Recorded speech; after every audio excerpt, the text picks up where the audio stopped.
Okay, Assalamualaikum warahmatullahi wabarakatuh. Okay, sorry for taking so long because I thought that the meeting was in another room. Okay, that is Google Meet. So I waited for about 10 minutes. Okay, until of course, okay, Alhamdulillah, Prof Saedah was in the room. Okay, and then she scrolled down, okay, the email, and then I read the email, then it is in Zoom. Okay, thank you. Okay, Assalamualaikum warahmatullahi wabarakatuh. Okay, I believe that we can start, okay, our session now. First, okay, I would like to thank, okay, very much, okay, for all participants, okay, brothers, okay, and sisters, okay, the deans, for coming to our session, okay, today. I believe that, okay, the topic of our session, okay, today is, okay, strategies of Islamization. All right, and this is one of the Islamization of knowledge, okay, talk series organized by Abdul Hamid Abu Sulaiman, okay, Kuliah of Islamic Revealed Knowledge and Human Sciences. Before the presentation, all right, please allow me to introduce, okay, our presenter, Professor Dr. Abdul Rashid Moten, who is, okay, also, okay, my former case supervisor. He is, okay, not only a great, okay, not only a teacher, okay, but also an expert, okay, in his, okay, knowledge, especially, okay, in the area of Islamization, okay, of knowledge, as well as, okay, political science. And we all know, okay, Prof. Abdul Rashid Moten.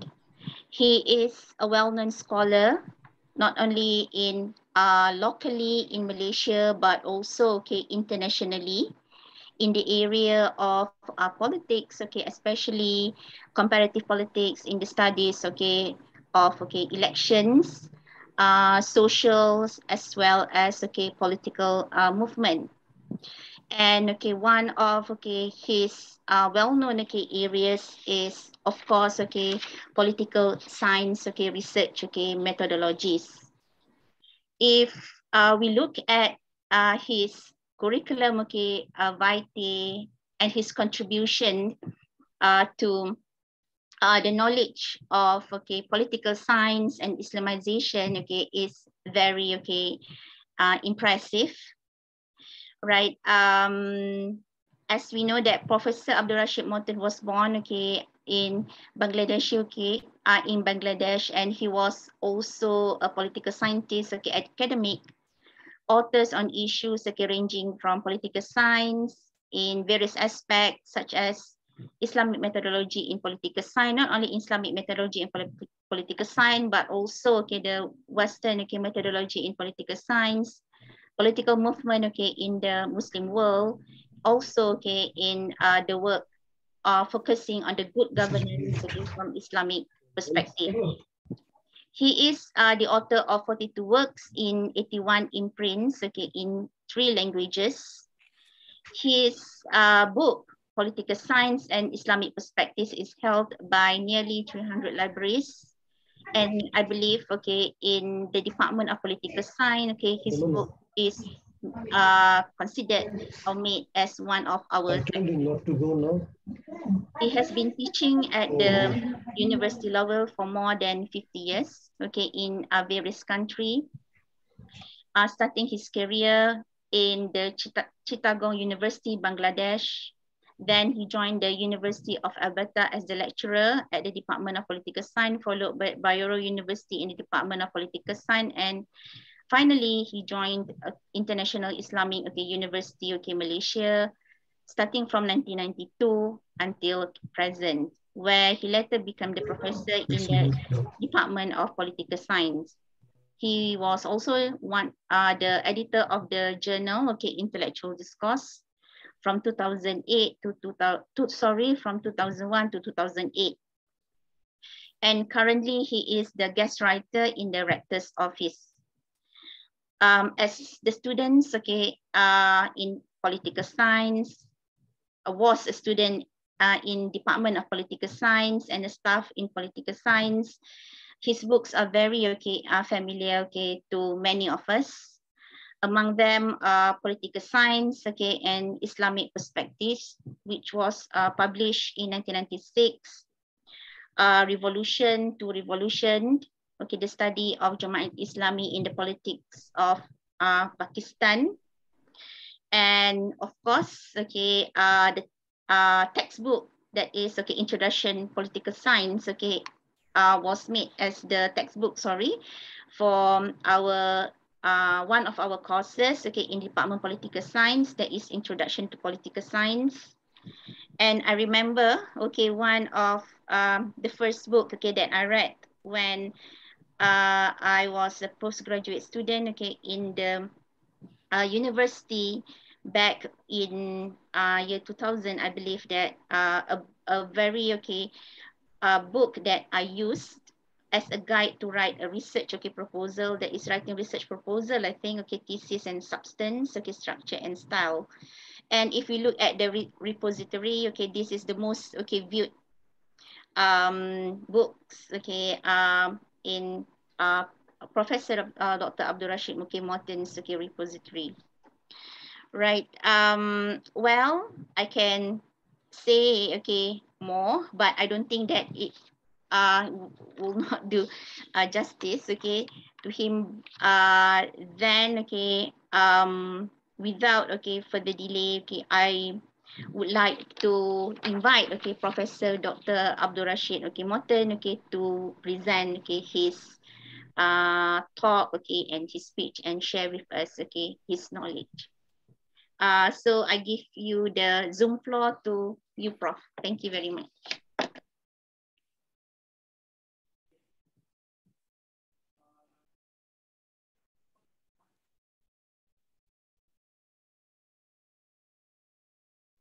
I believe you can start now. Can you hear me? Yes. Okay. Assalamu alaikum wa rahmatullahi ta'ala wa barakatuh. Thank you very much. What should I say, Sister Rohana or Daughter Rohana or simply Rohana? I wish you maybe Sister Rohana. It makes me feel young. Okay. I wish you could continue, then I don't have to talk. And it was very good to hear about it. Anyway, let's start with the recitation of Surah Fatiha, please. A'udhu billahi minash shaitanir rajim. Bismillahir rahmanir rahim. Iyyaka na'budu wa iyyaka nasta'in. Ihdinas siratal mustaqim, siratal ladzina an'amta 'alayhim ghayril maghdubi 'alayhim waladdallin. I have a very short time. I have been given only 1 hour to present whatever it is to be presented. As a matter of fact, if I take one whole semester, this topic cannot be fully covered. Okay. In any case, I would try to rush as much as possible and try to do justice to the thing that we are talking about. The topic is strategies for Islamization of knowledge. We are dealing only with the strategies for Islamization of knowledge. We are not talking about anything other than that. Okay, Islamization of knowledge is the obligation of all Muslims. It's a duty. Okay, as we are all Muslims, we are all Khalifa of Allah subhanahu wa ta'ala, and it is the responsibility of Khulafa, okay, to do Islamization of knowledge. It's now, it has become even more important. It's a civilizational necessity for humanity as a whole. And if you are talking about Islamization of knowledge, how Islamization of knowledge has changed and brought about a huge new civilization, then you should read Quran. Quran is the only book which Islamized everything. And it brought about a vital change in the thinking, attitude, and behavior of people of Arabia, and it created a new global civilization. Okay, and therefore, Allah subhanahu wa ta'ala says that it is your job. You have to do it. There will be no more prophets coming. Nobody else is coming. So you have to do it. And how you do it? He has taught you the Quran. Ar-Rahman, allama al-Quran, khalaq al-insan, allamahu al-bayan. Imagine this thing, okay? Quran has been created. Allah subhanahu wa ta'ala has taught you the Quran. And Quran has answered to all the questions that you may have.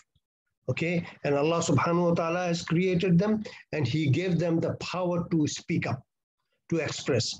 And so you have two things needed, knowledge and the expression. And the Quran has provided you both this knowledge, and therefore there is no excuse for you not to do Islamization of knowledge.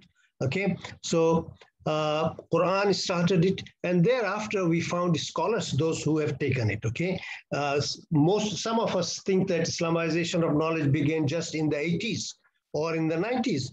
No, Islamization of knowledge began with the Quran, and the Prophet ﷺ did Islamization of knowledge. Our ulama and the fuqaha, and later on, of course, scholars like Imam al-Ghazali and Imam al-Razi, they also did Islamization of knowledge. Now, some people, even among the scholars, some of them did not understand the exact requirement of Islamization of knowledge, and therefore they ended up following the Western or secular principles, okay? Ibn Rushd is one person who is accused of doing this. Ibn Sina also followed the Western methods and surrendered Islam to it. And therefore, Imam al-Ghazali, rahimahullah, was very much annoyed. And therefore, he said, we should not do what we should be doing. And Imam al-Ghazali came up with and gave you 21 points how to Islamize knowledge. So it is not something new. However, gradually we forgot. Gradually, we forgot what we are supposed to do. And as a result, Muslims went down.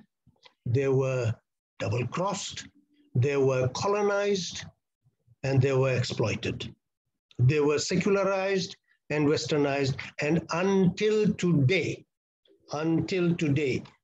we are all secularized and westernized, whether we admit it or not, whether we know it or not. We have been secularized and we have been westernized. And even though this is a very interesting thing, which John Esposito was telling me, that even though we Muslims think that we have ended the colonization period, as a matter of fact, we are much more colonized now than before. Colonization is, in the past, colonization was about the land and the resources. Now it is the colonization of your mind. And once they catch up the mind, then you are finished. And that's what you are not supposed to do. In 1919 or 1917, I don't remember exact date, when Viceroy was Robert Macaulay, he was appointed the Viceroy. He's the one who introduced English education in South Asia and Southeast Asia and in India. And immediately the British government called him back. And in the parliament, the discussion was going on. The discussion was, so the parliamentarians, they said, Mr. Macaulay, we sent you to India to extract resources from there, to colonize the land, to extract resources and to make us rich. We did not ask you to go and civilize the uncivilized people. You don't have to teach them English. And Macaulay said, my lord, you misunderstood the intention of opening up English education. 100 years from now on, and I want you to remember this, 100 years from now on, we will not be there. But the language that we are teaching, they would acquire that knowledge and they will do what we want them to do. Okay, so they will do what we want. 100 years from now on, we will no longer be there. But they will learn English, and they will learn our culture. So at the end, what will happen is that the Indians will no longer remain Indians. They will remain Indians in blood. They will remain Indians in culture, but they will be British in language and in morals. And they will be the agents who will be working for us and do it. And this is where the problem is, and we are still suffering from that one. And he thought about it in the 19th century, okay? So we continue with this, and then started Islamization of knowledge, and we have come a long way. We have come a long way. I was teaching in Nigeria, and I think it was in 1990, I organized a conference of Islam in Africa, and there I invited most of the scholars from India, Pakistan, Bangladesh, America, and other places, and they all came. And then I was brought in. I received an appointment letter from IIUM, and I did not want to come. I saw the vice chancellor of the university there, and I asked him, I said, what should I do? So he said, Alhamdulillah, you got an offer. Go there for 2 years. They are doing Islamization of knowledge. Learn the mechanism by which they are doing Islamization of knowledge. And once they do that, once you learn that one, come back within 2 years and establish the same principles, same methodology in our university. We want our university in Nigeria to be doing the Islamization of knowledge. That was in Bayero University, Kano, and I was happy to hear about this one. And then I came here. I came to UIA only for 2 years, and that 2 years has not yet expired. That was back in 1992. Why it has not expired? Because Islamization of knowledge has not progressed. Okay? Because when I came in, we were at the beginning stage, but the force was there. Every single person was talking about Islamization of knowledge. Nobody, I have not seen anyone who was not talking about Islamization of knowledge, whether he understood it or not. He was still talking about it, and the rector was talking about it, the deans were talking about it, and we were all talking about it. Most of us did not know what it was. Okay? And I complained to Dr. Abdul Hamid Abu Sulaiman. I told him, I said, Brother Rector, I am working so hard day and night to propagate Islamization of knowledge. And you are doing day and night to propagate Islamization of knowledge, but we are not getting much. So he said, brother, our job is to tell people what to do. You keep on telling, keep on explaining. Inshallah, one day they will listen to you and they will come back to you, okay? It's just like the Prophet Sallallahu Alaihi Wasallam. He used to, one night, he cried whole night. Crying, and Allah subhanahu wa ta'ala finally asked him, why are you crying? He said, look, you said I am the best prophet, I am the final prophet, I am the best of all the prophets, last prophet. And look how much I have been suffering in propagating Islam. But look how many people I got. That was in Mecca, and he got at that time 117 Muslims only. And he said, if this is what it is, how am I going to propagate? Allah subhanahu wa ta'ala said, I sent you to convey the message. I did not send you to force people to become Muslims. Okay? Your job is to convey the message and nothing else. Once you have finished conveying the message, you have done your job, the rest is up to them. They will decide whether they would like to come or not. And this is what he did when in his khutbatul wada, in the final khutbah, he gave khutbah, and finally he asked the audience, have I conveyed the message? And they said, yes, you have. And 3 times he asked, and then he said, Ya Allah, they are witness, I have conveyed the message. So this is what they did, and they conveyed the message. Alhamdulillah, Islamization of knowledge did achieve something, okay? We have, of course, IIIT, International Institute of Islamic Thought, which was established because of Islamization of knowledge. We have IIUM, of course. This is the best university which is doing Islamization of knowledge. And we have ISTAC, okay? International Institute of Islamic Thought and Civilization, and there are many Islamic universities sponsored by OIC and others, okay? And then, of course, in Cambridge, we have Islamic Academy, and there are many thinkers, many professors, many philosophers who have come in, and there are many groups, and one of the group is the Ijmali group. I will talk a little bit about it. So, in other words, IIIT, Islamization of knowledge has made great progress, okay? It is unique. IIUM is the most front runner in Islamization of knowledge. It is the unique defining feature of IIUM. If you ask somebody, what is II, how do you define IIUM? You simply tell him triple I's. That is what IIUM is defined. Triple I's, integration, Islamization, and internationalization. These are the three core missions of the IIUM. There are other universities. In Islamabad, you have universities. There are Muhammad ibn Saud Islamic University, and they all have, they also share this approach, but they do not use the label Islamization of knowledge. Only and only IIUM uses Islamization of knowledge as its core mission and boldly says that this is what it is. And if you look at the missions of the IIUM, the first mission, it says, I read, to undertake the special and greatly needed task of reforming the contemporary Muslim mentality and integrating Islamic revealed knowledge and human sciences in a positive manner. This is the mission of the university. The second mission, to produce better quality intellectuals, professionals, by integrating the qualities of faith, that is Iman, knowledge, ilm, and good character, akhlaq, to serve as agents of comprehensive and balanced progress, as well as sustainable development in Malaysia and in the Muslim world. Remember this was framed in 1994, long before the international organizations are talking about sustainable development. It came a long time ago, and we thought about sustainable development because Islamization promotes sustainable development. Okay?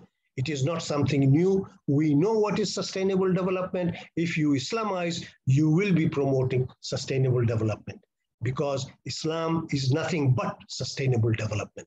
And not only for Malaysia and in the Muslim world as a whole. However, if you look at IIUM lecturers, many of them do not know. They are not clear about what is Islamization of knowledge, and most of them are indifferent. Most of them are indifferent. And this is a sad part of it, okay?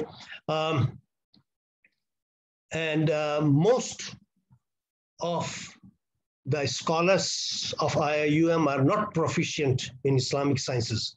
They know nothing about Quran and Sunnah. They know nothing about fiqh and usul al-fiqh and others. And these are crucial. And of course, Arabic language.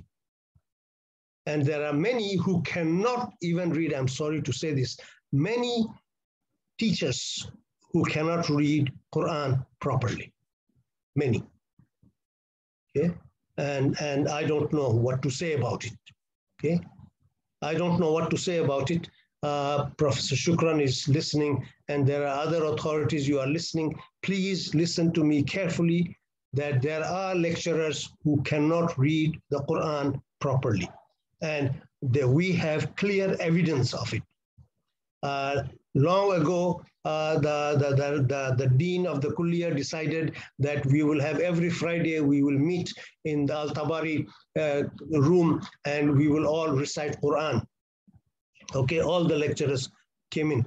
3 of them, they came to the work because they were asked to come in. They came in with their Quran transliterated in their language, in Bengali, in Urdu, and in other languages. Okay, and they were not reading the Quran, and they didn't know what to do it. Finally, one of our staff member, one of the deputy dean said, Prof, I'm taking these 3 people with me. We will do it separately in our room.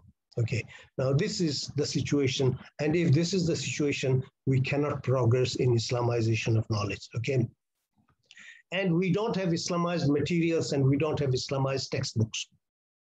We don't have it. Okay. And we don't even know that there are no textbooks. Sister Rohana was saying that I wrote a textbook. I did not want to write a textbook. I did not know that I have to write a textbook until Professor Siraj came and he said, brother, we have to write a textbook from Islamic perspective. I said, hey, we already have a textbook. Why do we have to have it? We were teaching Roddy Anderson and Crystal's Introduction to Political Science textbook. I said, hey, this is a good textbook. We are reading it. And then he said, it's a shame on me. He said, have you read the book? I said, what is there to read about the book? It's about political science introduction. And I know about political science introduction. I simply look at the table of contents and I go and I deliver. He said, please go and read the book. And I fell from the sky when I read the book. The book was all about American politics. It was not about political science in general. Topics were there, concepts were there, but they were all explaining America, America, America, nothing Islamic, nothing Muslim. And that's how we started doing it. And alhamdulillah, we finished doing it, okay? It did not develop. The reason, okay, during the time of Abdul Hamid Abu Sulaiman, there was some kind of compulsion, okay?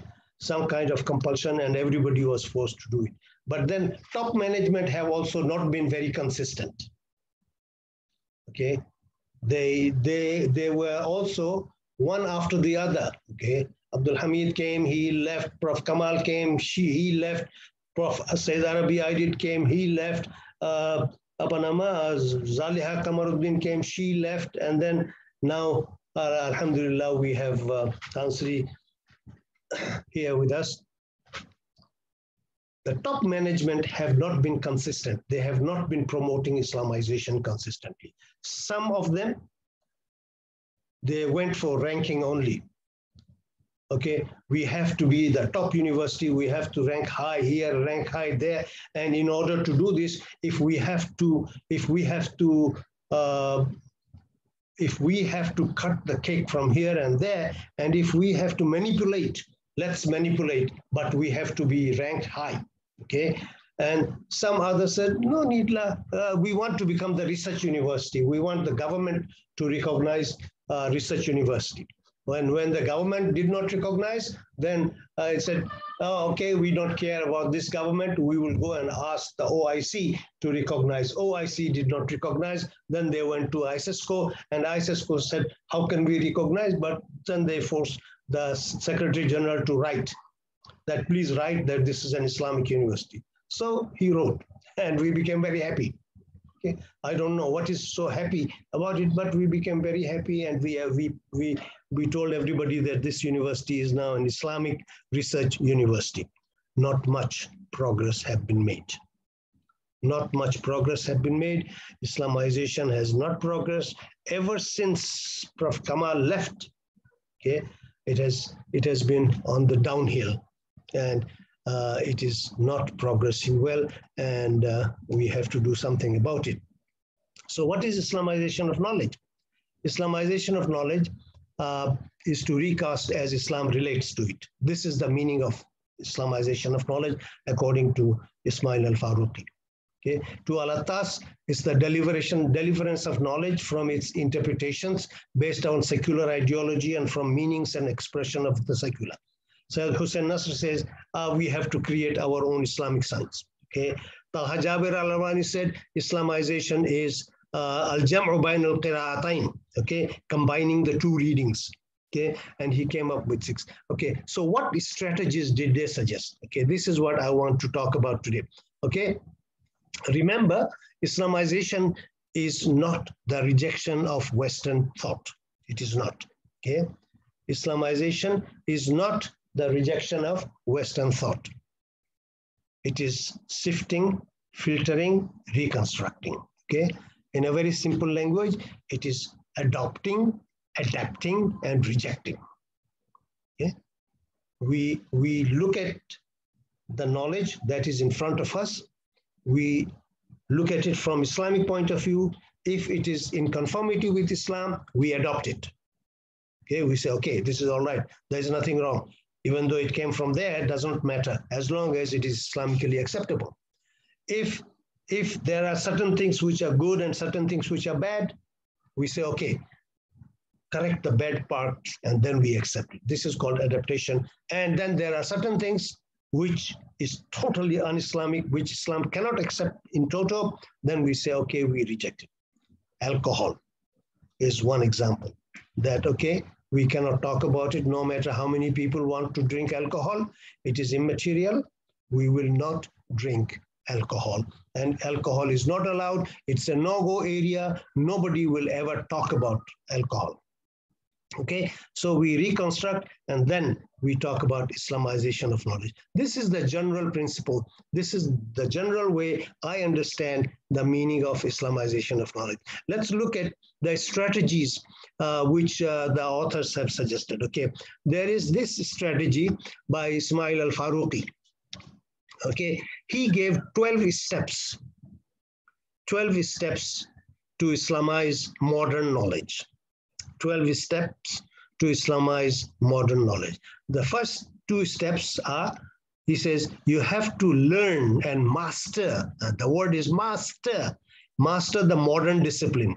So if you are in sociology, you have to master the sociology completely. All the branches, all the sub-branches, whatever it is, you have to master all of them, and you have to go discipline by discipline, see what they have come up with. This is the first step, okay, 1 and 2. Third, 4th, and 5th. Third, 4th, and 5th you have to master Islam, Islamic legacy, okay, At-Turasul Islami. You have to master. You have to see what our ulama and the fuqaha did, how it was during the time of the Prophet sallallahu alaihi wasallam. What did you know? What you don't know? Okay, and then you establish the relevance of Islam to the discipline itself. Is it relevant? Okay, these are steps 3, 4, and 5. And then he says, step 6, critically analyze modern discipline and critically analyze Islamic legacy. You have to analyze both. Okay, is the modern discipline, is it Islamically acceptable? What are the drawbacks? Okay, and you will be surprised if you look at the critical analysis of the modern discipline, you will find that the modern disciplines are highly critical. Even those who promoted modern discipline, they were also critical of it. What kind of critique they came up with? And then what kind of critique the Muslims can come up with, okay? And then he says, after you have done up to step 7, then you do 8, which is to survey the problems of the Muslim Ummah. What are the problems we face? What are the problems of the humanity as a whole? Okay, and then you analyze and then synthesize and you bring about Islamization, and then you write the textbook and then you popularize the textbook. So step 11 and 12 are very easy. If you have the textbook, you sell it. That's okay. So we have 10 steps. These 10 steps are difficult steps. Okay, mastery of modern discipline and discipline survey. Oh my God. Oh my God, who is going to do this? How is it going to be? How is it going to happen? And therefore, people like Louis Safi, who was in our department, he said, this is highly ambitious. We cannot promote it. This strategy is very good, but we cannot adopt this strategy. We have to cut it down and cut short. Some scholars suggested that we can do it, but it's not one man's job. One scholar cannot do the job. What you have to do is to combine several scholars. So bring some from revealed knowledge, some from human sciences, okay, some scholars those, and then you form a group. You form a group and then you apply. The group work. So it is not an individual assignment, it's a group assignment. So you will have a group of scholars from human sciences. They know what is modern discipline, etc., and others who know what is Islamic, and then they will merge together. They will be talking to one another. Unfortunately, we tried this. It did not happen. And finally, we ended up fighting. Okay, those who are in the human sciences, they said, look, the other part showing to the revealed knowledge. Those are the buildings composed of all juhala, those who are ignorant people. They know nothing about the modern world, and they are the ones who are doing it. And those who are revealed in the revealed knowledge, they said, hey, look at the human sciences. They are all kuffar. They know nothing about Islam. So this kind of fighting continued, and we did not progress anywhere. Okay, so we stayed where we have been. Okay, and then there is Ijmali group, Munawar Anis and others. They said, if you start with modern discipline, then you become secular. This is not Islamization of knowledge. This is what they call Westernization of Islam. So if you ask a Muslim student to go and master modern discipline, then he ends up becoming the master of modern discipline, and he will have nothing to do with Islam. So it will be Westernization of Islam and not Islamization of the West. Whatever you want to do it, this is impossible and this is not acceptable. The other one is by Sayyid Naqib al-Attas, another strategy. And apparently Sayyid Naqib al-Attas's strategy is very simple. Isolate the key elements and concepts from the Western culture and civilization, remove it from the textbooks or from wherever you find it, remove those concepts, and then replace it with Islamic concepts and vocabularies. Every branch should become relevant. However, apparently very simple, very simple. Find out what are the Western concepts. They are not Islamic, remove them, put Islamic concepts in its place. Okay, so, okay. But in order to isolate the key elements, he said you have to examine the methods of modern science, you have to examine the concepts, you have to know the empirical and relational aspects, you have to do upon values and ethics and interpretation of origins.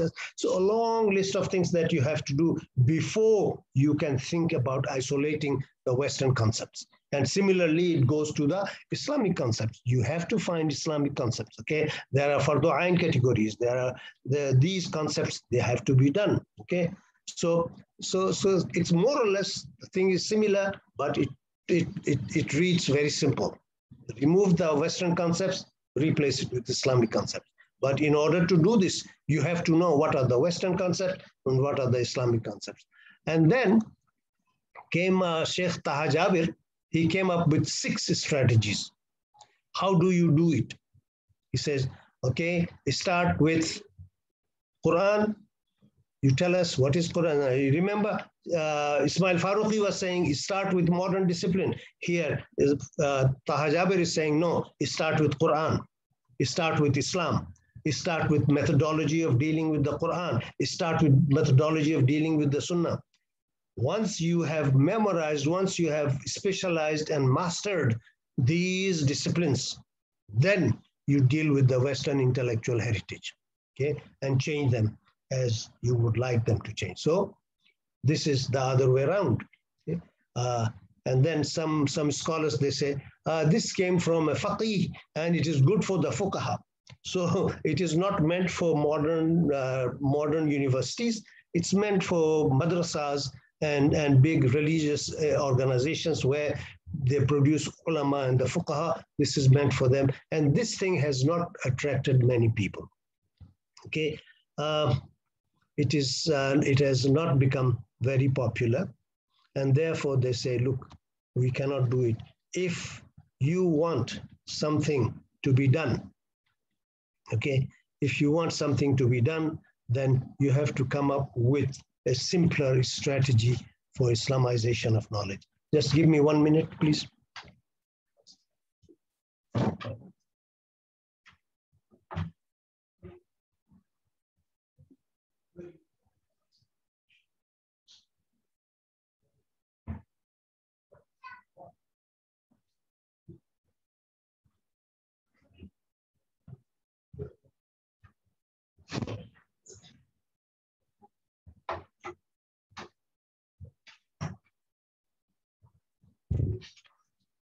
Anybody has any question, please?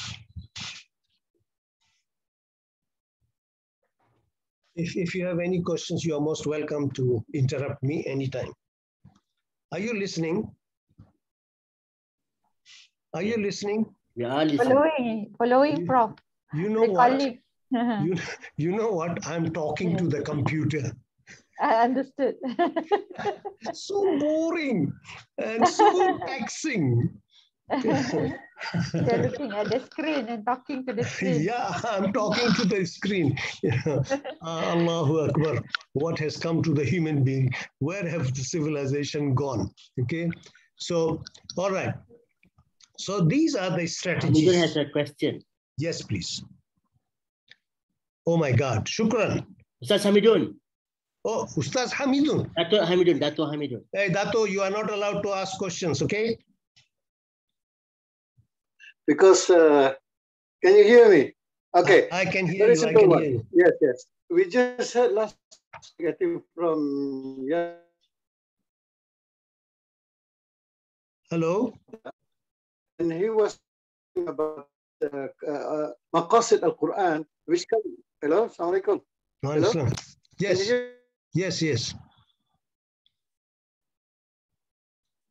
Hello? It's breaking down.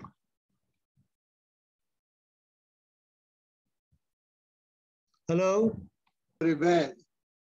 Yes. Can you hear me now? Dr. Hamidun, yes, I can hear you now. Okay. Father, Yasir Auda last week was mentioning about Maqasid al-Quran, and it is basically above the fiqh. It's more general than the fiqh Maqasid Sharia. Yes. And you were mentioning just now about looking at the Islamic worldview or Islamic mode, produce it first, and then based on that, we will look at the Western mode. So what do you think of that suggestion? That you combine the Maqasid al-Quran, that becomes our mode. Thank you very much, Dato. I have not said anything that I wanted to say. Mm-hmm. Okay. I have said that Ismail Faruqi suggested that we should start and master the modern discipline. And Sheikh Taha Jabir Al-Alwani is saying that no, we should start with Quran and then with Quran and Sunnah, and then we look at the Turas. Okay? So after that, we come and we look at the current world and see what are the problems that we are facing, so what we can change. So these are the two strategies suggested by it. And also, I think Sayyid Naqib al-Attas also believe that we should look at both all these things. These are more or less similar. Is it okay? Can you hear me? Can you hear me?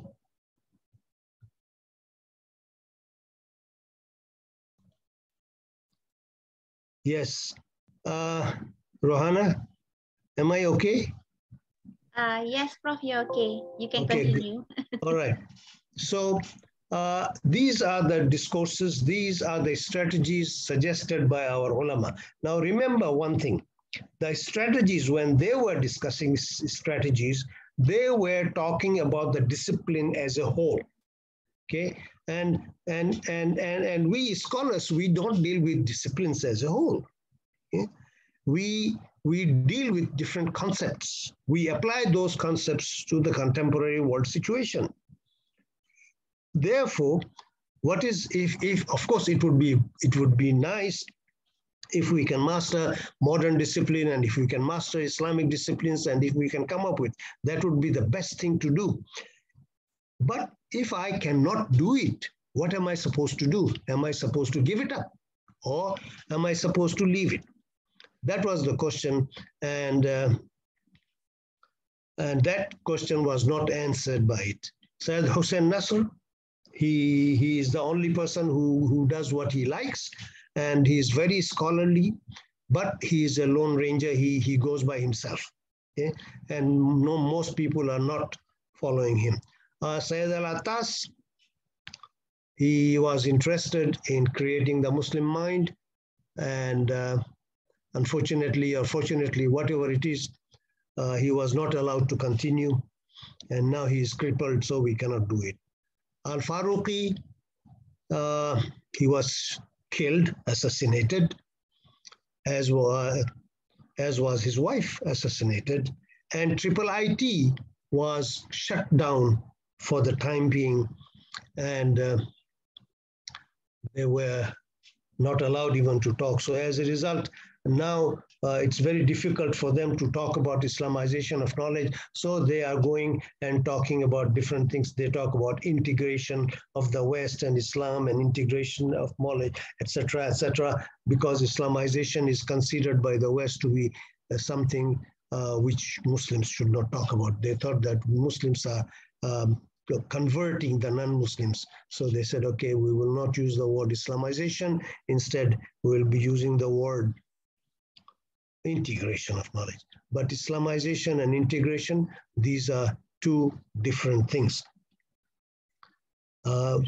We have to deal with that. But the thing is that in terms of theoreticians, in terms of institutions, in terms of practitioners, we have not gone very far.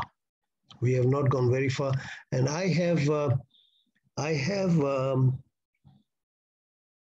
Najatullah Siddiqui, one of the renowned Muslim scholar, who was in UIA for a while. He came here for about 3 weeks or 4 weeks, and he was attached to the Department of Economics, and he is very much into Islamization of knowledge.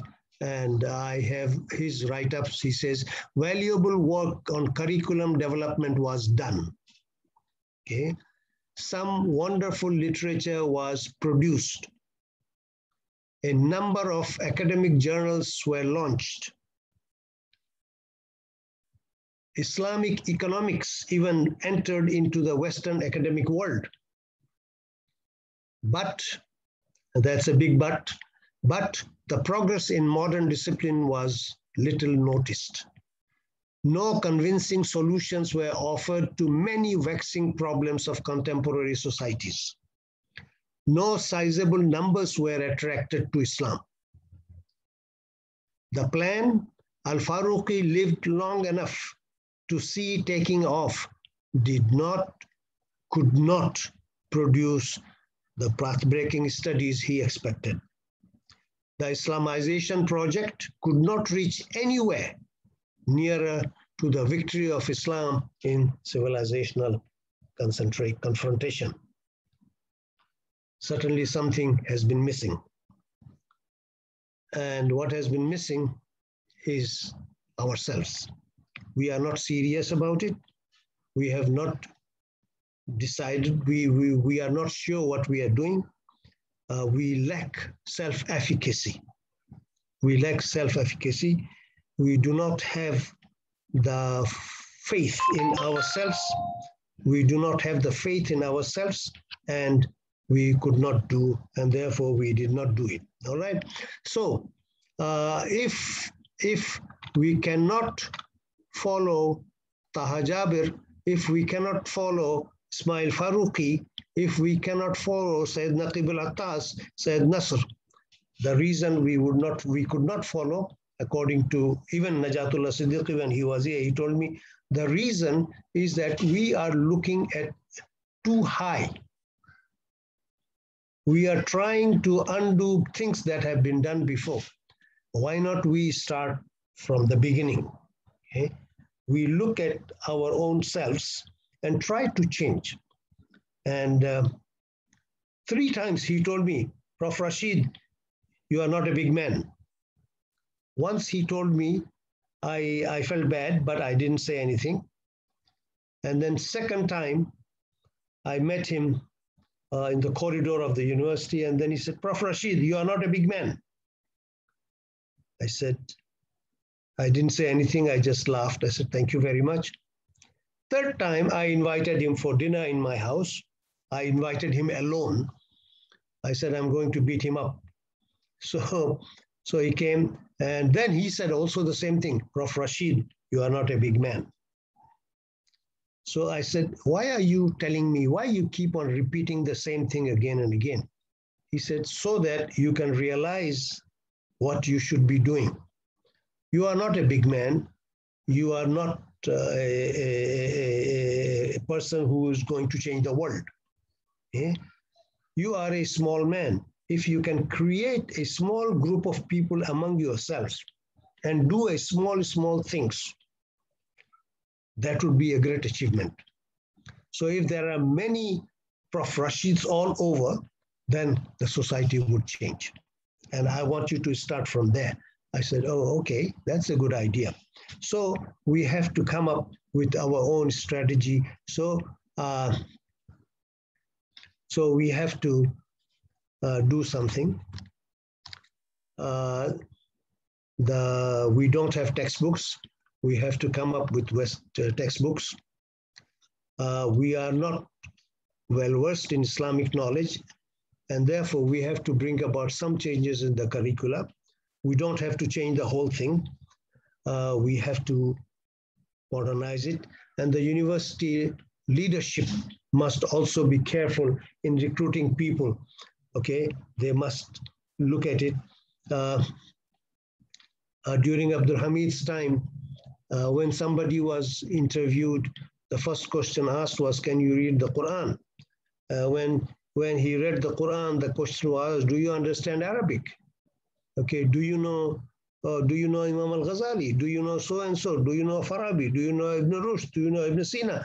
But nowadays, none of these questions are asked. And we recruit whoever we want, okay? So we have to be careful in recruiting whom we would like to recruit, okay? So we are talking about Islamization of knowledge. We are not talking about integration of knowledge. I think we have to be very, very careful. Integration of knowledge is different from Islamization of knowledge, okay? If you are talking about integration of knowledge, then you say, okay, we are going to synthesize multiple knowledge models, okay, into one common model. Okay? We will bring part of it here, part of it there, we'll put it together. Okay? That is not Islamization. It's a good attempt. Yes, we can do it. If we cannot Islamize, at least we can integrate. Okay? But if we can integrate, that would be better. Okay? So if we can Islamize, that would be the best, and we have to come up with Islamization of knowledge. So what strategy can we adopt? Okay, what strategy can we adopt? My suggestion was that, okay, we start with one Western concept. Take any concept, one, okay? Secularism, concept like democracy, one concept. I'm not talking about political science, okay? I'm not talking about the discipline as a whole. I'm talking about one particular small concept, okay? Nationalism, democracy, secularism, okay, ethnicity, relativism. These are the concepts. Can we concentrate on those concepts? So I said, okay, concentrate on this concept and analyze how the concept was developed. And what is behind that concept? What are the ideals that came from there? And what the Westerners themselves say about it. And then only one concept we are talking about. We are not talking about the whole discipline. One concept. What did the Westerners say about it? And then come to Quran and Sunnah, see what the Quran and Sunnah has to say about it. Is there any equivalent term in Islam which can be used in order to look at it? Or is there any terminology which is, though it may be different in terms of terminology, could it has a similar meaning? Look at it. And then look at our ulama and the fuqaha. Did they talk about it in different ways? We are living in the same world. So they are also facing the same problem. What did they have to say? So we analyze the writings of those people, and then we compare the Western concepts with Islamic concepts. and then we see if they are same, we accept it. If we see that they are totally different, we reject it. And if we see that some part of the Western concept is okay, some part are not okay, then we bring about changes in the concepts which are not okay, and then we Islamize it. This is the strategy we should be adopting it. Unfortunately, what is happening is that nowadays, people are talking about the concepts. And when they are asked that, okay, Islamize, we want to, about 3-4 weeks ago, I rejected three books. It says Islamic perspective. And when I looked at it, there was nothing Islamic about it other than the Quran and Sunnah, some verses here and there, okay? And that was not Quran, and that was not Islamization. So I wrote it back and I told the editor, I said, this is not Islamization of knowledge. If you are asking me to look at the language, okay, language is fine, English language is all right. If you are asking me whether students will understand, yes, students will understand. But if you are asking me whether students will become Muslim, no. No. So what we do is we take one concept, and then we start with Bismillahir Rahmanir Rahim on top. And in between, we find 1 or 2 Quranic verses here and there, taken out of context.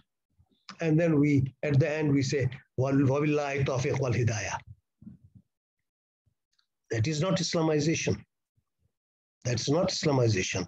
We take the concept, we analyze the concept from the Western perspective, what the Western scholars have said about it, what are the disagreements among themselves. We look at it. The most important thing to look at it is the view, worldview. What is the worldview which colors that particular concept, okay? What is the worldview which colors that concept? And most of the time you will find that it is the worldview which is different. Otherwise, in terms of practicality, it is not much different, okay? So you take the concept, analyze it from the Western perspective, go to the Quran and see Quran and Sunnah and see if there are equivalent terms and equal meanings. Go to the Turas, our ulama and the fuqaha, what did they say something about it or something similar to it? And then you come up with your own answer on the basis of what you have done, analyze it and come to a conclusion, and then you analyze whatever you are analyzing it. That is the strategy for Islamization in bits and pieces, okay? This is the strategy I am suggesting, and we have it. I have here example, I gave you example as secularism is a concept. What is secularism? Okay, secularism means separating church from state. Secularism is not against Islam.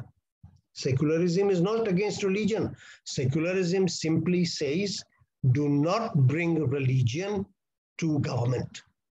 Do not ask the government to give you money to build mosques. No, okay? I love going to America and staying there. You know why? Because America never says that don't build mosques. America says, build as many mosques as you want with your own money. Don't ask me. I will not give you a single cent because I am secular. Okay, so you build churches, you build mosques, you build temples, whatever you want to build, synagogues and others. I have nothing to do with this one. You can do it. It's your job. So if you want to pray 55 times a day, go ahead and do it, but don't ask others to do it for you. That's called secularism. And it means you are living in this world, you live in this world. Okay? And to live in this world, you have to be scientific.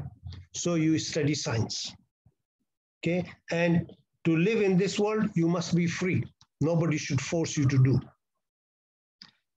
What is important thing in secularism is the human being.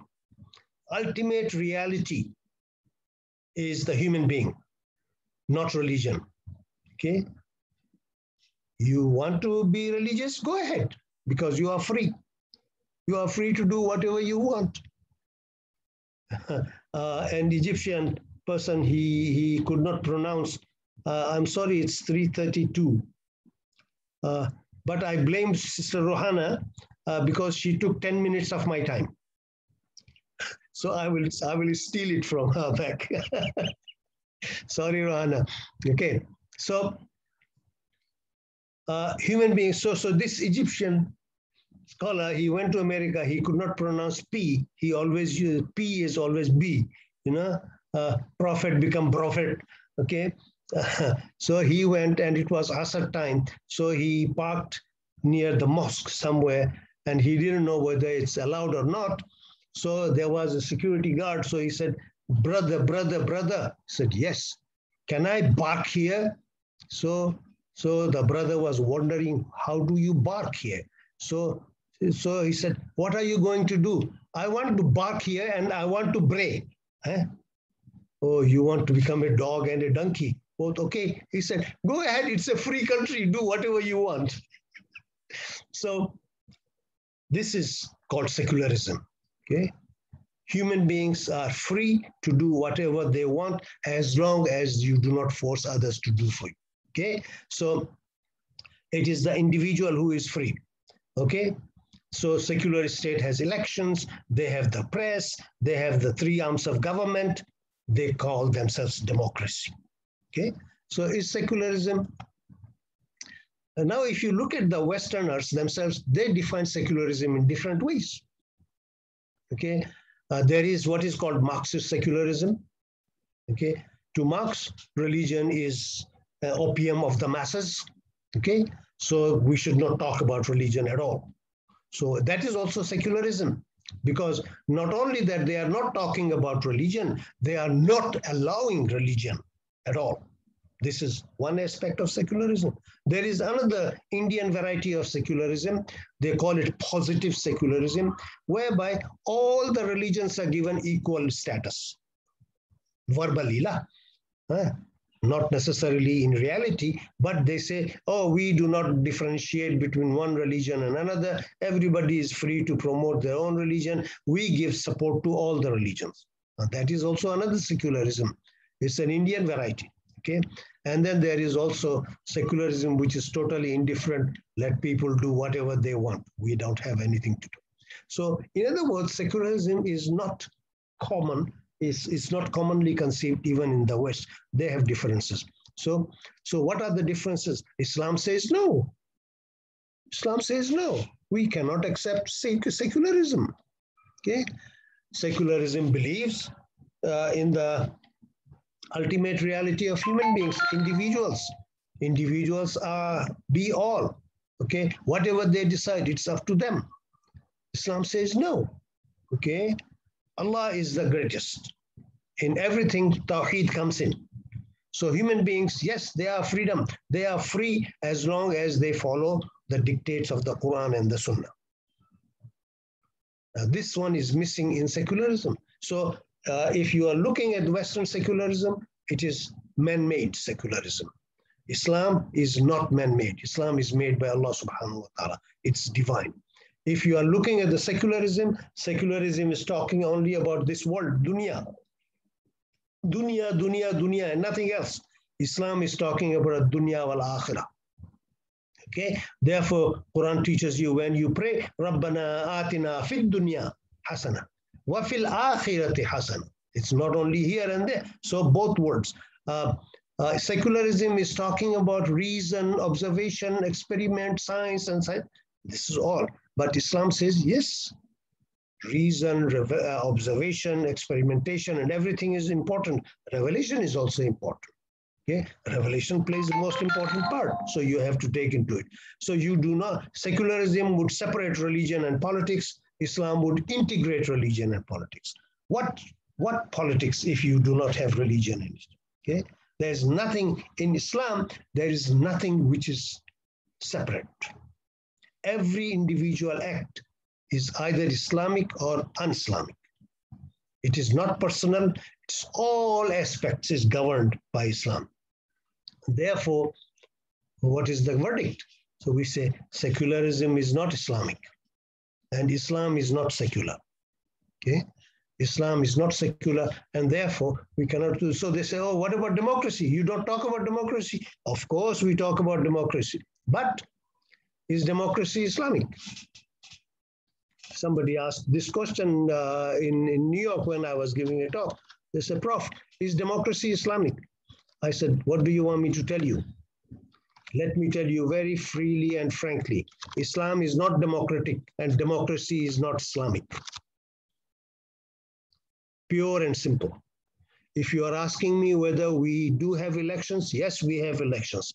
If you are asking me whether people are free to say whatever, yes, we have the freedom.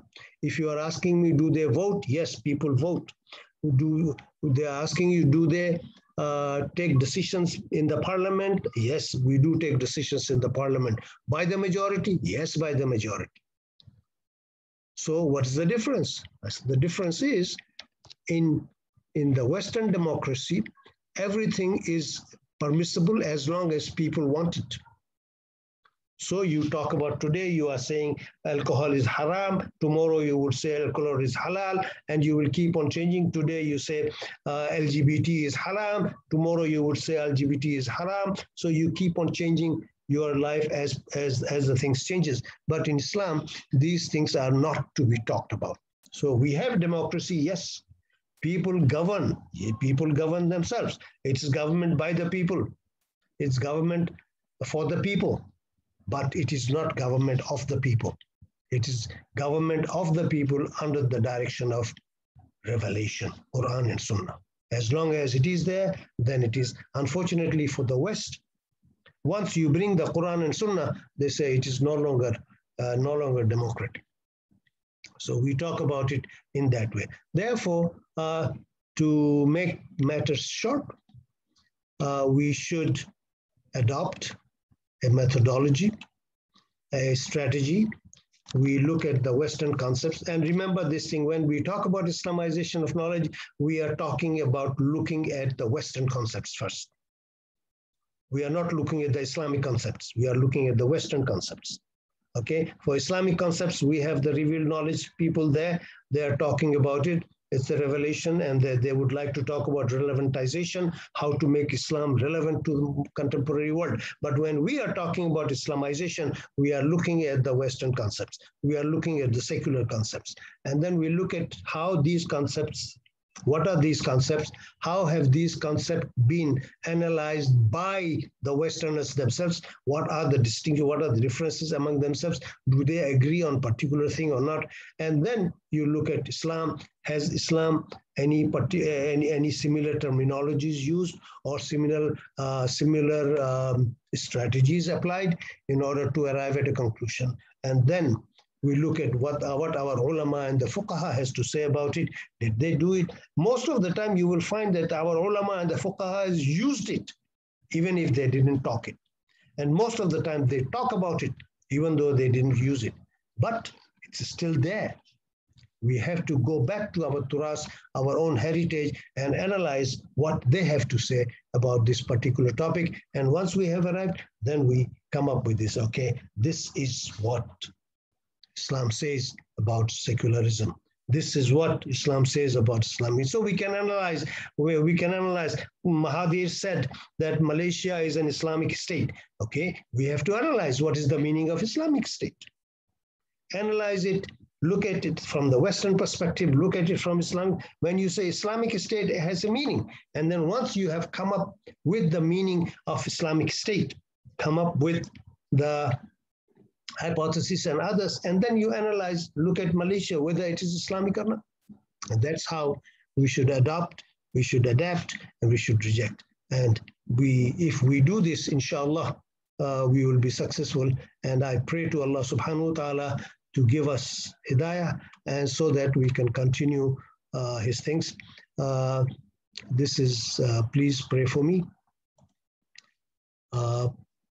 Please try to know more about it, and please try to study Islamization of knowledge as seriously as you could and change your life, okay?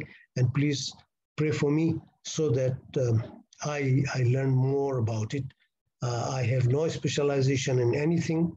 I am a student of political science, and I study a little bit here and there and whatever I know. So, wabillahi tawfiq wal hidayah. A'udhu billahi minash shaitanir rajim. Bismillahir rahmanir rahim. Wal asr. Innal insana lafi khusr. إلا الذين آمنوا وعملوا الصالحات وتواصوا بالحق وتواصوا بالصبر. صدق الله العظيم. السلام عليكم ورحمة الله تعالى وبركاته. If you have any questions about this, you can ask Sister Rohana to answer, and go ahead. Okay. It is not moving as fast as we would like it to move. By now, I remember very correctly when Tansri Zulkifli took over as a rector, he invited us to the rector's office from Centris. So we all went to his office, and then he was very blunt. He said, "What is Islamization?" Okay? And then we all started looking at each other. So we said, Islamization is this. And then he said, "Don't tell me all those things. You go to your toilet. How smelly is it? Is it Islamic? Is it Islamization?" And then they all started looking at who is going to answer this kind of questions. Everybody was looking for his job, except me. So I said, "Tansri, there are three ways of looking at Islamization. One is Islamization of knowledge, teaching, learning, doing research, etc. And this is our job. In the centuries, we deal with that aspect of it.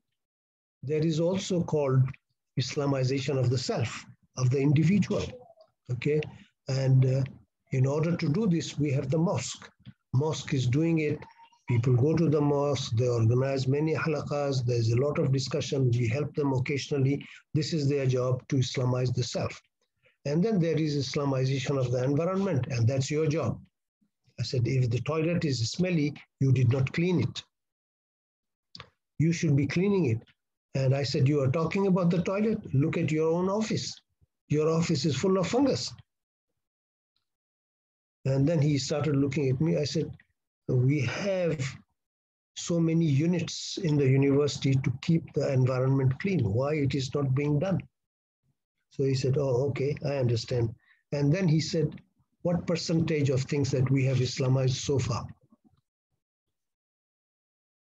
I said 7%.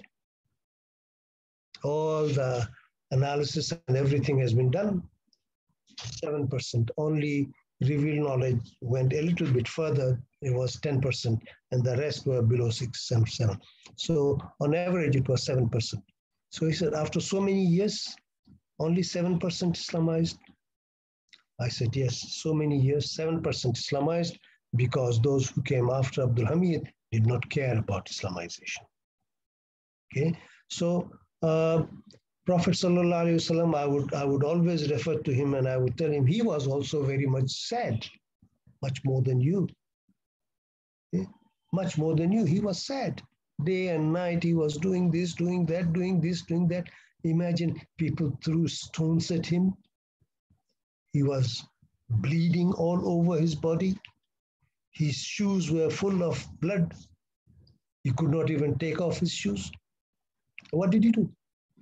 Cried, talked to Allah subhanahu wa ta'ala. And Allah says, Lasta alayhim bimusaitir. It's not up to you to force people to do what you want to do. Okay? Illa except man tawalla wa kafara. فَيُعَذِّبُهُ اللَّهُ الْعَذَابَ الْأَكْبَرِ. Okay? Inna ilayna iyabahum, summa inna alayna hisabahum. Okay? Leave it to them. If they disagree, I know how to deal with them. They will come to me and they will have to be accountable to me. Okay? Lasta alayhim bimusatir. Fadhakkir. Okay? Remind them. فَإِنَّ الذِّكْرَ تَنْفَعُ الْمُؤْمِنِينَ. Okay? So our job is to remind them. Our job is not to become demoralized. Our job is not to cry. Okay? Not to complain, but to do it. Okay? Can we do it? Yes, we can do it. And if one or two people gets up, the world will change, inshallah. This is my faith. This is my thing. And all the people that I know, sometimes I feel ashamed of going to the kulliyah because they are all my students. Okay, but they are going to do it, inshallah. If one or two people gets up, inshallah, Aslina, you can do it. Rohana, you can do it. And Prof. Shukran will definitely be doing it. So what is there to worry about? Inshallah, Allah will help you and we will be in a better hand. But keep on doing it. Thank you, Prof. Yes. Thank you.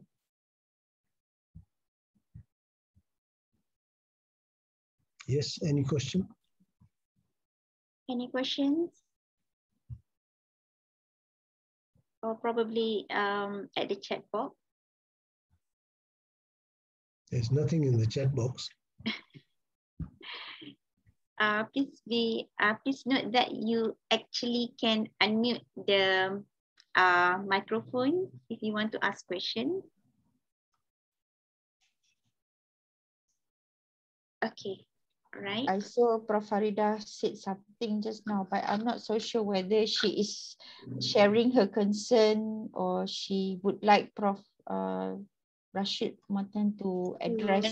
Yeah, I wrote something. Bismillahirrahmanirrahim. Assalamualaikum. Now, my concern was that I came in midway. So, you know, when you were talking about IOK and all that, I was thinking, oh no, are we still on this? But I suppose this kind of talk is needed for young recruits. And probably our problem is we need that done consistently. I mean, there should be like, when people come in, we are brief.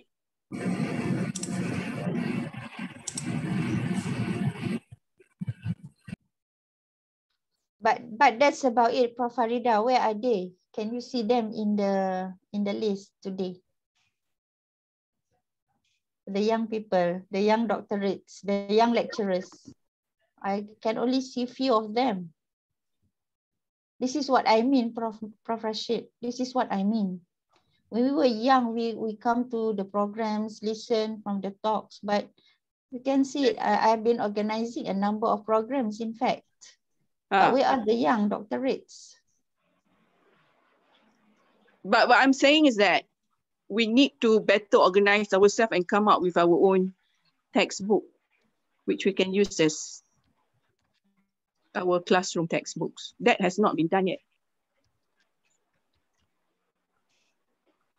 I agree with you. Textbook is a priority, but who is going to do it? And IIIT, Prof. Aslam and others have been doing it. And I had a discussion with Prof. Aslam, and Prof. Aslam has asked his writers to attend to this talk that I'm giving.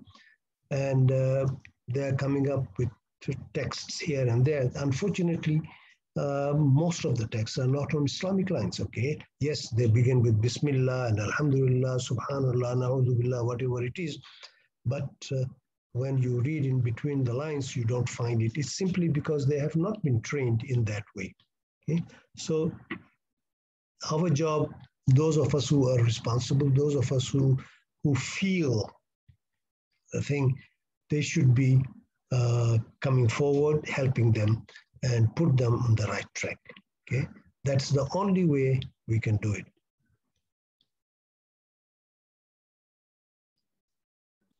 Assalamu alaikum.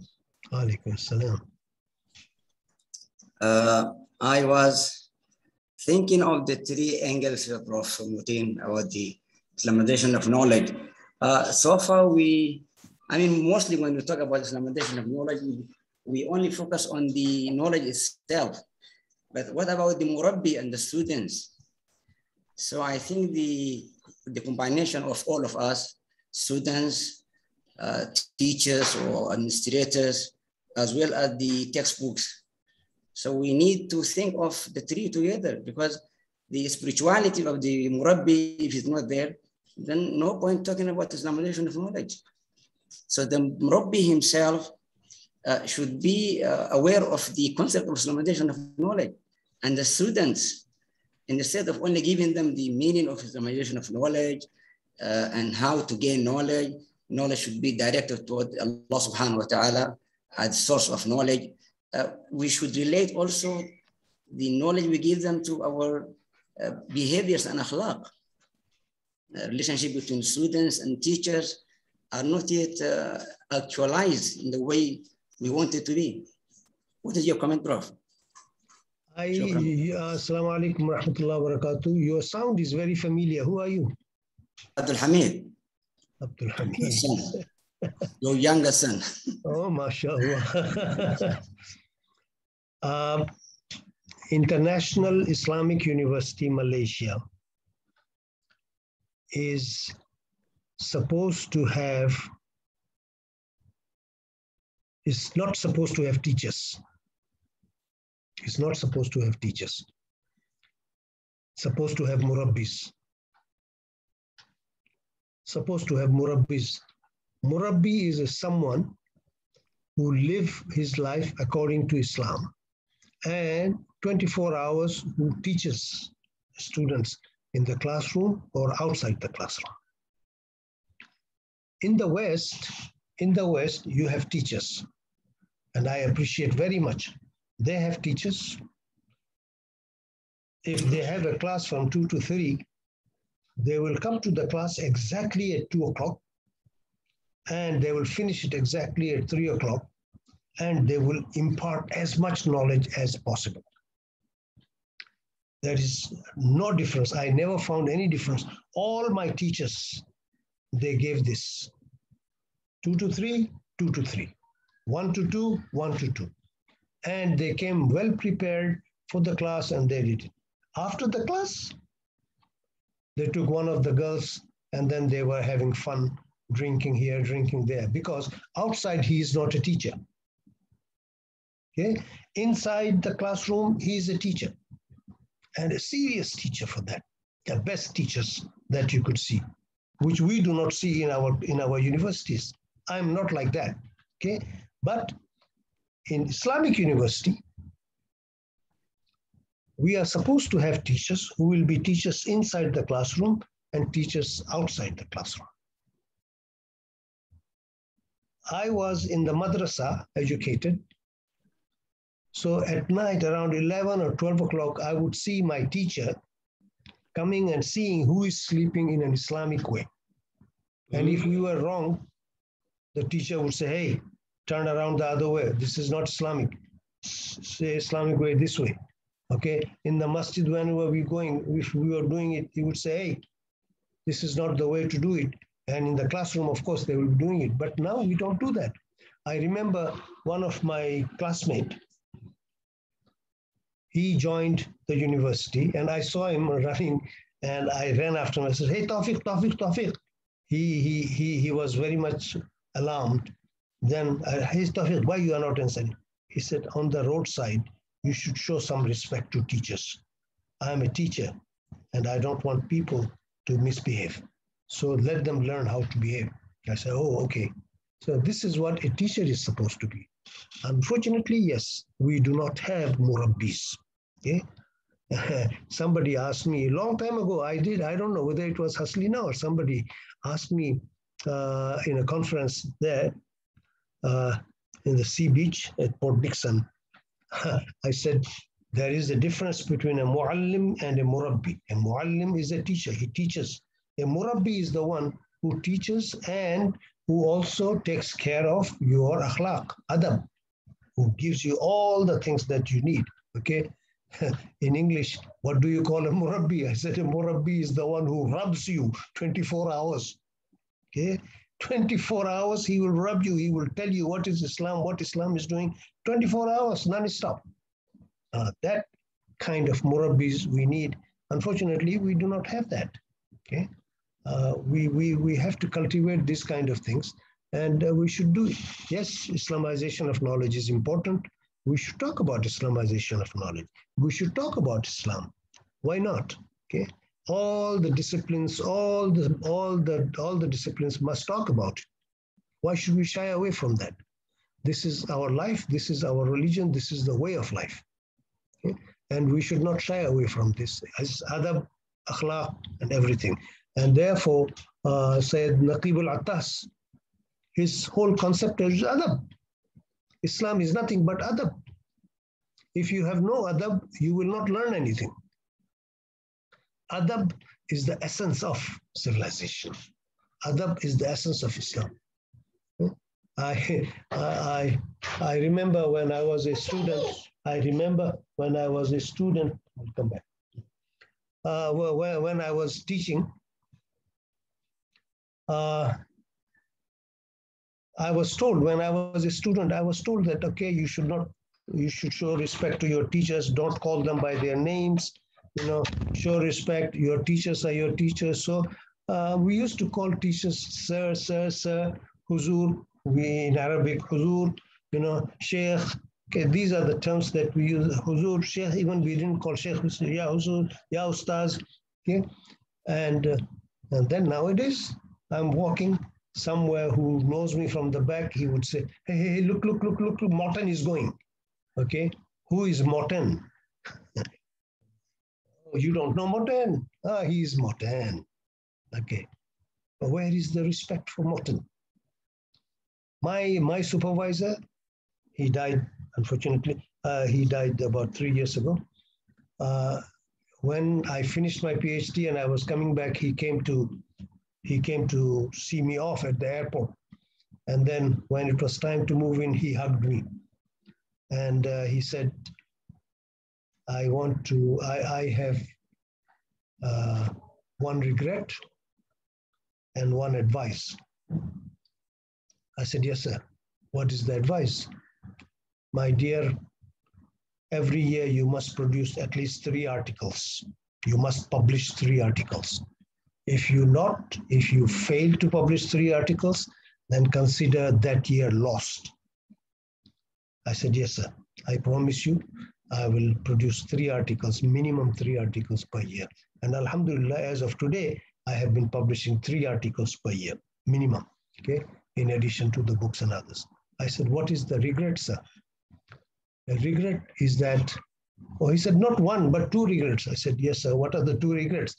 1 is that I have invited you many times to my house. I wanted you to drink alcohol, but you never touched it. I said, yes, sir. Why did you do that? I said, I cannot tolerate the smell. Oh, it has nothing to do with your religion. I cannot tell him about that one. I said, no, I cannot tolerate the smell. That's why. Oh, okay. I said, sir, what is the next one? He said, you never called me by my name. You know my name. I'm Frederick Engelman. I said, yes, sir, I know. So why you don't call me by my name? I said, sir, out of respect, we don't call our teachers by name. So when I go back home, I will write you a letter. On the envelope, you will see that I have written your name properly. So this is the way we were taught how to do it. And nowadays, nobody talks about these things. We should talk about it.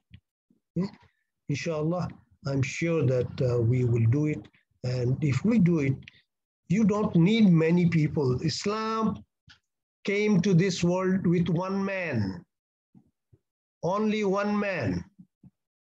And look, the whole civilization has changed. 1 man. What if all of us combine together and do it? There's nothing impossible in this world.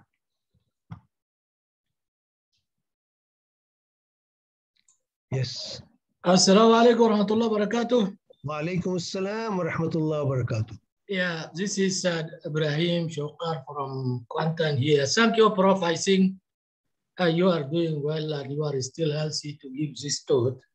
And also thank you for IRK, Prof. Shukran, and also Dr. Aslina. You are very active and doing good things. One thing I think noted by Dr. Aslina and also other lecturers that these ideas now it is time to be transmitted or shifted to the young. So maybe I'm just giving maybe one suggestion regarding Islamization mission. I believe IRK has held this mission so long time. So different platforms are there. But right now, I think I cannot see one form, which is maybe a forum for the IOK in any name.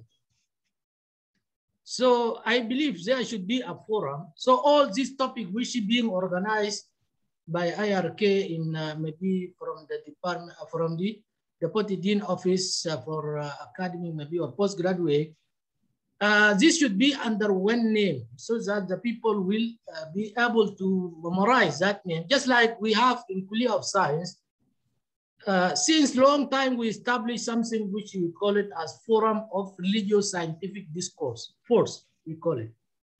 So this 19 is now almost 10, more than 10 actually. It was established in 2009. And I was the person who established. And now working very well. And I already shifted. I go away from it, but it is working very well. And doing the Islamization mission. So I believe IRK, and right now you are doing a lot of work. Dr. Haslina, maybe this is especially mission or the idea go to you, and also Prof. Yukran. You establish something like forum, whatever name you give, but it is continuously conducted, maybe fortnightly or monthly. So like this talk should be under that one. And then one thing you do also, you can invite the young one, not necessarily they come by themselves. Don't wait them to drop in. You must invite them by name. And they are be proud to come actually. If you invite them one by one, maybe from different kuliyas or from any method you are able to invite them, you invite them. So they can come and listen to this kind of talk. So there is no separation between the generation. And I believe that this separation is going to happen because Prof. Moten and Prof. Kamal, these minds are soon, maybe they are going to retire. So there is a new generation who comes, they never get this kind of knowledge after this. So what I want to say is just simply that you should establish a forum. Maybe you give any name. So this forum is continuously conducted regardless who is in the office. And at the same time, you can make it by invitation or by open what we call announcement for everybody. So I believe that will be made the what we call the mission of UIA in IRK should continue. Because Dr. Hamid just mentioned that the concept of what we call Murabi. Prof. Moten already mentioned this. But I believe IRK is a father and Murabi for all other players. You play that role. So finally, you are able to address all the people, the different peoples. You have different ways to do so. Sorry for long talk, but I think that is very good. And Prof. Moten, I think you should be, or you and Prof. Kamal also should be allocated some more time as far as you have energy to work and to come and show your thought and also experience. More frequency. Last time I already attended one of your talk, I think about the textbook writing and so on. So this is the second one, will be within 2 weeks. So Prof, you just continue, maybe if you have energy, continue or give maybe every 2 weeks one, and Prof. Kamal also to be invited, and others actually we have, you have there, I think a lot of people who are able to spell about the Islamization of knowledge. Thank you very much. Thank you very much. Assalamu alaikum wa rahmatullah. Prof. Shukran has been listening to you very carefully, and I see he has been jotting down the points. This program that you have seen is a continuous program. It is not one-off program. I think I am the second or third speaker here, and there will be many others coming in. So Kulia is very much concerned about it. Prof. Kamal has been regularly giving a talk in his office on Imam al-Ghazali, and he's reading and he's preaching whatever he has to do, and he is doing a great job there. I am not as active as he is, but inshallah, I will try my level best to come up with whatever I can, okay? Dr. Haslina is there. I'm so happy, actually. I'm so happy to know. Prof. Shukran is there, Haslina is there, Zahid is there. So, and what is it that is missing? And because of them, they have come up with this program, okay? I admire your suggestions, advice, and we will do it. And whenever you have time, you can come to the Kulliya and tell them that, okay, we are doing this, why not you do that one? Okay, and Kwantan can also come up and then join with the revealed knowledge in exercises and do something even more lucrative, in more better way than what you are doing. Okay, but your suggestion is well taken. I'm sure Prof. Shukran would agree with your suggestions. Wabillahi tawfiq wal hidayah.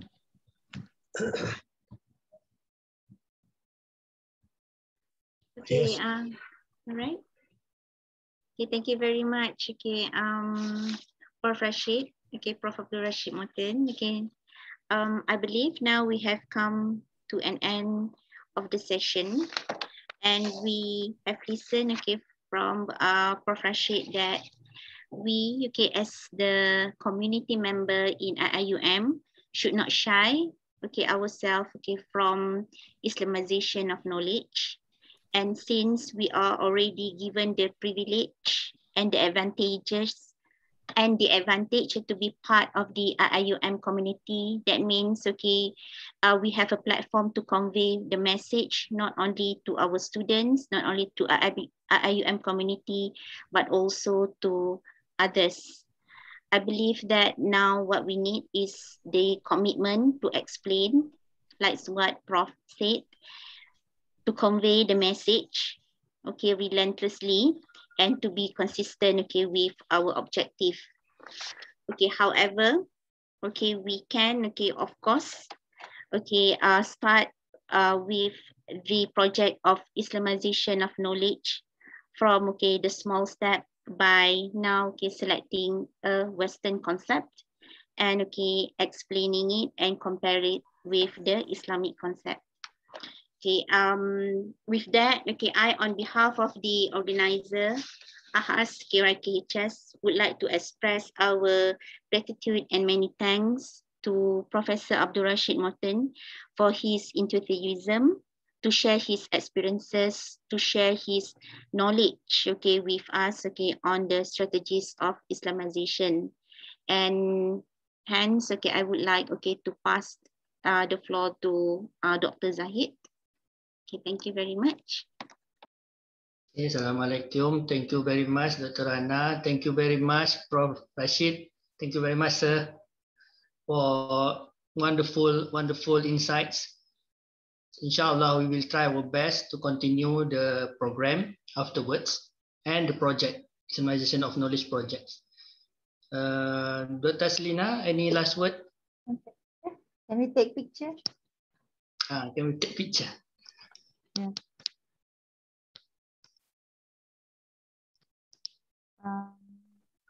Brother Ismail ke? The host? Who is the host ke Brother Ridwan? Saya Rizwan. Ridwan. So, Sekejap Maybe Prof, you may stop. Boleh. Everyone, please switch on the camera.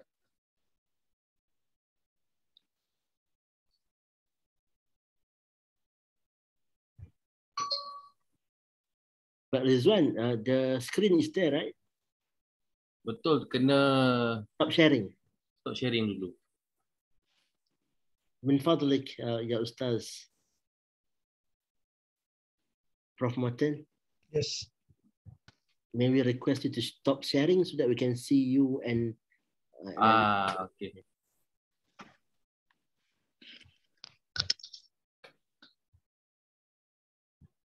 Okay, please turn on your camera. Please be ready. I will start counting on 3. Okay, 1, 2, 3.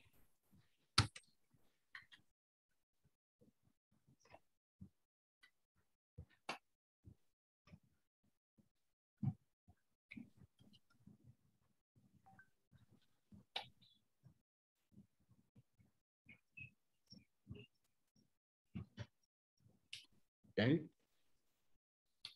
8. is it done? Okay, another one. Oh, okay. Okay, 1, 2, 3. Okay, done. Thank you. Thank you very much, Brother Ridwan. Thank you very very much. much, Prof. Rashid Moten. Thank you so You are much. most welcome. Thank